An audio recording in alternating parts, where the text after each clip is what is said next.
नमस्कार, आदाब। मैं हूं फरहान।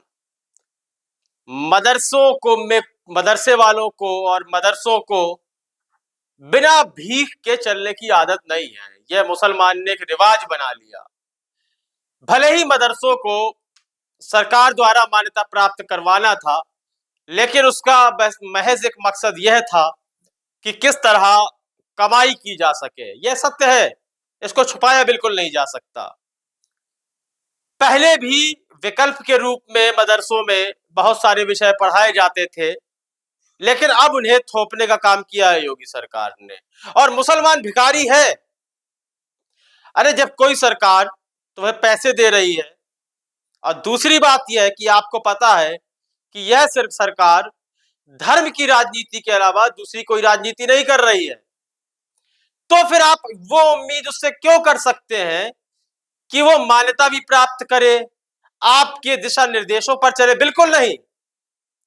इस्लामी कानूनों को खत्म करने की जो उसके नियम है अपने निजी जिंदगी में लोगों के, उसे खत्म करने के सब सारे सफल प्रयास किए जा रहे हैं। और कई मदरसे अभी इस बात को मानेंगे भी।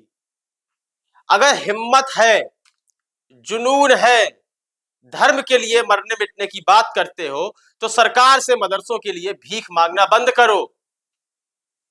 एक केंद्र बनाओ, मदरसों को रजिस्टर्ड करो, फंड इकट्ठा करो, हो जाता है। चाहे वह वक्फ बोर्ड हो, मुस्लिम पर्सनल लॉ बोर्ड हो, जमीयत उलमा हिंद हो, ऐसी एक बहुत बड़ी फहरिस्त है। आप लोगों को मदरसा निजी चलाना चाहिए। सरकार की भीख से आप धर्म की शिक्षा देना चाह रहे हो, और अभी तमाम ऐसे मदरसे निकलकर सामने आएंगे जो केवल पैसे की लालच में मदरसे चलाएंगे और सरकार द्वारा थोपा हुआ नियम अपने ऊपर लागू होने देंगे। आप सोचोगे उसमें गलत क्या है? तो फिर धर्म की वो दुहाई देना बंद करो कि हम धर्म के लिए कुछ भी कर जाएंगे, मिट जाएंगे। यह झूठ फैलाना बंद करो। सीधे कहो कमाने निकले हैं, मदरसा हमारा बिजनेस है। मदरसों के संबंध में एक बात बता दूं, जो उसका विरोध कर रहे हैं, मदरसे का एक बच्चा जिस श्रेणी की कक्षा में हो, जो उसको पढ़ाया गया हो, उस विषय में उससे आप जानकारी लीजिए।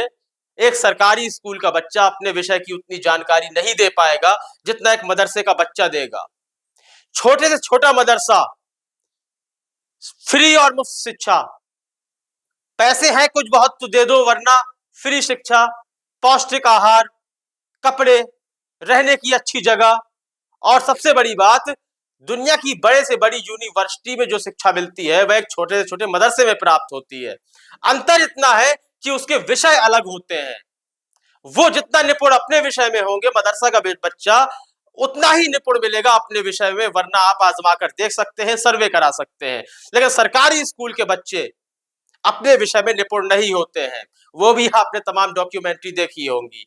तो इन निपुण बच्चों को बर्बाद ना होने दे सरकार की भीख के खातिर, बल्कि पैसे इकट्ठे करे, फंड करे और मदरसे अपने निजी खर्चे पर चलाएं। अपनी राय कमेंट सेक्शन में अवश्य दें। देश और दुनिया की खबरों से अपडेट रहने के लिए आप अभी तक न्यूज चैनल को सब्सक्राइब करना ना भूलें, और साथ ही हर न्यूज का नोटिफिकेशन पाने के लिए बेल आइकन को भी दबाएं।